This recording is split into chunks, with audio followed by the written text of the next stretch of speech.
falo. Fala exatamente aí, isso que eu falei. Segue aí, dizendo. E aí, galera, estamos aqui mais uma vez no canal Mulheres Bola de Futebol. Eu sou a Fernanda e estamos aqui com 3 convidados muito especiais. Primeiramente, a Amanda, que é minha amiga, minha parceira de canal. Segundo, a Júlia, torcedora do Internacional e jogadora de futebol. E temos a Larissa, jogadora de futebol e torcedora do São Paulo. E hoje nós estamos aqui para falar um pouco sobre um assunto muito polêmico dentro do futebol, que é o preconceito, tá? Que o lugar de mulher é onde ela quiser. Então, prazer pessoal, eu sou a Amanda, como a Fê já disse, eu ajudo ela com a organização dos vídeos. Além disso, eu estou me formando agora no fim do ano em psicologia e a área que eu pretendo seguir é a psicologia do esporte. Obrigada, Fê, pelo convite e bora falar desse assunto, né? Oi, gente, então eu sou a Júlia. Eu queria agradecer muito o convite da Fê. Eu acho que é muito pertinente a gente falar sobre esse assunto e vamos dar mais voz para as mulheres. Olá, gente, eu me chamo Larissa. Primeiramente, eu quero agradecer pelo convite. Então, esse assunto a gente não pode deixar passar em branco, porque é uma coisa que vem acontecendo, que sempre aconteceu e que a gente tem que sempre falar dele. Então, queria agora pedir para Lari contar um pouco do que tu passou em relação a esse assunto. Então, eu desde criança sempre gostei de jogar bola, tanto na escola quanto na rua, aqui perto de casa. E eu sempre escutava das pessoas da minha casa mesmo, principalmente da minha mãe, que eu não podia jogar bola por eu ser menina. E, na escola eu também sempre escutava isso. E eu sempre gostava de jogar nos intervalos da escola e sempre quando tinha interclasse. E teve uma vez que, eu sempre queria jogar no interclasse, mas os meninos nunca deixavam, por eu ser menina. E eu cheguei até um dia falar com o professor se eu podia jogar ou não. Só que aí ele falou assim, não, você pode jogar, não, a gente não impede ninguém de jogar aqui.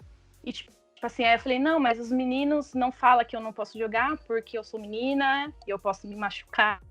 Essas coisas que sempre falam por a gente ser mulher.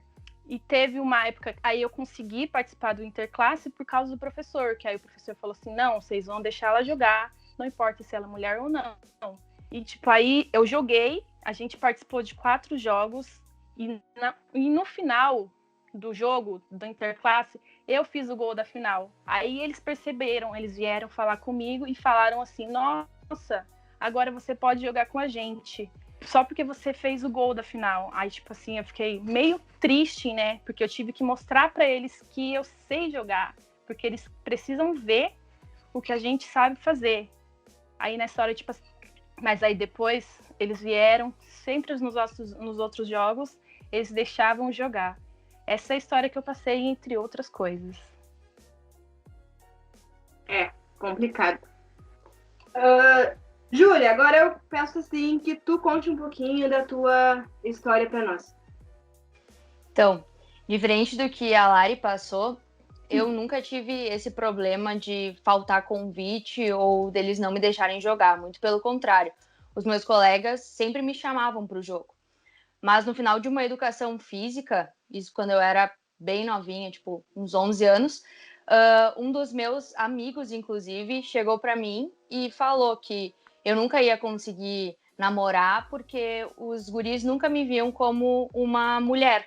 Eles me viam como parte deles, como um menino como eles. Então, que era para eu desistir disso porque nunca ia acontecer. Sim.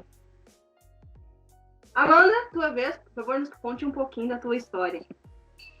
Então, pessoal, é mais ou menos sobre isso que eu acho que a gente pode falar aqui também, sabe? Sobre a diferença que tem para uma criança escutar esse tipo de coisa, que nem acredito que a Júlia tenha escutado, e a diferença que tem de um adulto, ou hoje, se alguém virasse e falasse algo desse tipo pra gente, sabe? É muito diferente o impacto que isso tem e a ferramenta que a gente tem para lidar com a situação.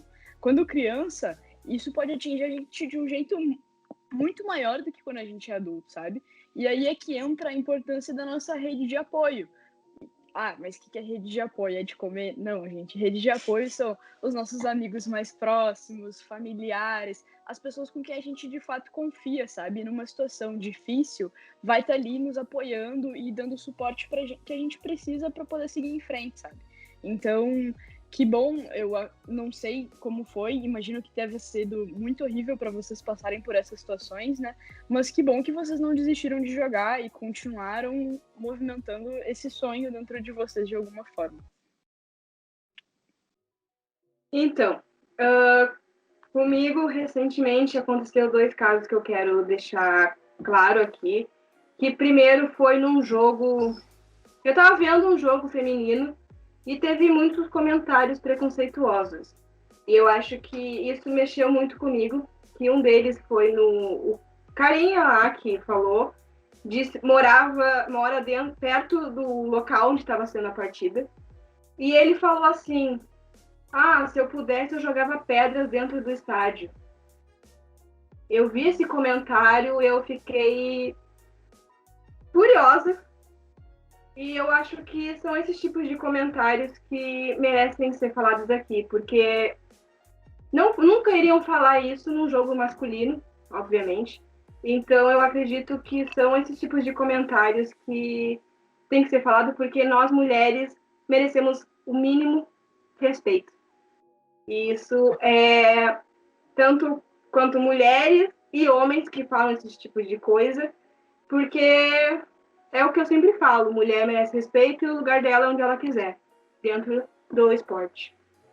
Só uma pergunta, como que nós vamos falar daquele lance do clubinho? Porque isso tem que ser dito. É que tinha que ser dito antes da gente, entendeu? Mas é muita coisa pra mim. Então, recentemente, em um grupo que a gente tá, aconteceu um fato de uma mulher mesmo, em vez de apoiar a gente no futebol, ela começou a criticar a gente, porque a gente só falava sobre futebol, falava que aquilo não era assunto, que a gente era Maria Chuteira, por a gente sempre falar de futebol, que a gente não ia arrumar ninguém, como tem na história da Júlia, que ela contou, pra gente gostar de futebol. Então, isso é uma coisa que deixou a gente muito chateada. E, tipo assim, se é uma coisa que a gente gosta, a gente tem que falar. Não importa para quem seja, ainda mais ela sendo mulher, ela tinha que dar o apoio pra gente, mesmo não gostando, ela não tinha que vir reclamar, ela não tinha que vir falar as coisas. Merecemos respeito por gostar de futebol. É o mínimo, ela pode Exatamente. não gostar, pode não concordar, mas respeita. Eu acho que ela tem a decisão de ela não querer jogar, sabe? Cada um sabe de si, cada um sabe da sua realidade, dos seus desejos, dos seus interesses, do que move, do que motiva, enfim. E cada um é livre para fazer o que pensa que pode fazer dentro de sua realidade, né? Se ela não gosta, legal, tipo, os diversos esportes existem, né? A gente não é obrigado a gostar de todos. Tem gente que não gosta de nenhum, tudo bem? Mas pelo menos respeita o espaço do outro, sabe? Tem aquela frase de que o meu espaço vai até onde chega o limite do espaço do outro. Então, é isso, é de não invadir, é de respeitar, é de manter uma postura ética, sabe? A gente não precisa ser igual ao outro, mas a gente pode pelo menos demonstrar uma empatia ou ainda um respeito, sabe? As opiniões diferentes, elas existem, claro. A gente não tá aqui para querer fazer com que todo mundo pense igual a gente, longe disso, mas pelo menos exigir isso. Tipo, cara, só um pouquinho, pelo menos respeito tem que ter, sabe? Numa relação é o mínimo, seja ela de amizade, seja ela alguém que tu vai falar uma vez na vida, depois nunca mais vai ver, sabe? Certas coisas não dá para passar por cima, assim. E foi exatamente o que eu disse pra ela. Se ela não gosta, ela tem que respeitar. Ela não devia ter me ofendido daquele jeito, porque ofendeu, falou que eu não sei jogar bola, falou um monte de coisa. Ela nunca me viu jogando bola pra falar isso, entende? Então, se ela não gosta, respeita. É um E é mínimo. isso que é triste, né, Fê? Porque vocês estão citando isso que aconteceu, mas infelizmente, apesar de ser uma situação isolada, ela é muito mais comum do que a gente imagina, né? A gente começou falando das situações que cada uma tinha vivenciado, e a gente pode perceber que se a gente tivesse aqui ficado conversando sobre isso, certamente teriam várias outras situações, sabe? Ou a gente lembraria de histórias que aconteceram com as nossas amigas, e a história vai, sabe? Segue. Então, infelizmente, a gente ainda mora numa sociedade que esse tipo de situação é comum. Que nem tu estava falando, poxa, se isso aconteceu num time profissional, sabe? Que olha o esforço que as meninas fizeram para chegar até lá. Imagino que não acontece em outros times, ou ainda nas meninas que são amadoras, ou naquelas que estão jogando por diversão, sabe? Por lazer. É uma realidade difícil, assim, de ser enfrentada. E teve até outro comentário falando nesse assunto que eu quis eu quero mostrar, que teve uma outra pessoa nesse jogo que eu estava assistindo, que ele falou assim, até tartarugas jogam e correm mais que vocês. Foi outro comentário, assim, que tirei um print e, eu fiquei furiosa. E, poxa, sabe? Se não tá gostando de assistir o jogo, se o jogo tá ruim, não assiste. Pra que ficar lá criticando as gurias? Sabe? Tem coisa que não dá pra se entender. Para eles é melhor criticar do que apoiar, né? Mais fácil falar do que ajudar. Exatamente. Então, né, pessoal, é triste ver isso acontecendo, que nem a gente estava comentando mais cedo das diferenças que tem, né, psiquicamente, quando isso acontece com um adulto, quando isso acontece com uma criança.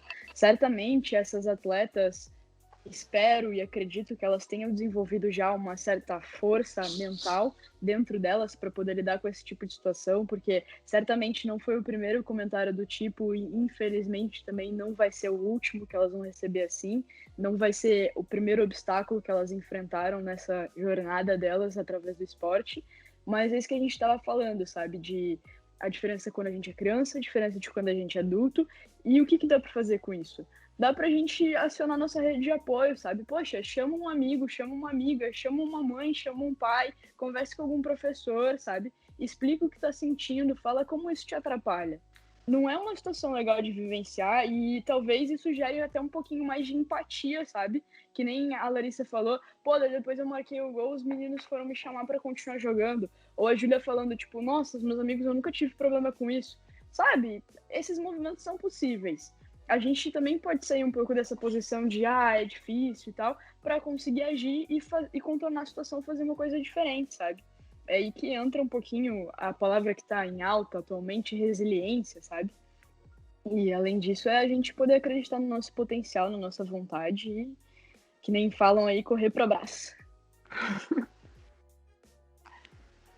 Bom, galera, é isso. Muito obrigada por toparem vocês três participar do meu canal. Foi muito importante essa conversa. É importante relatar isso.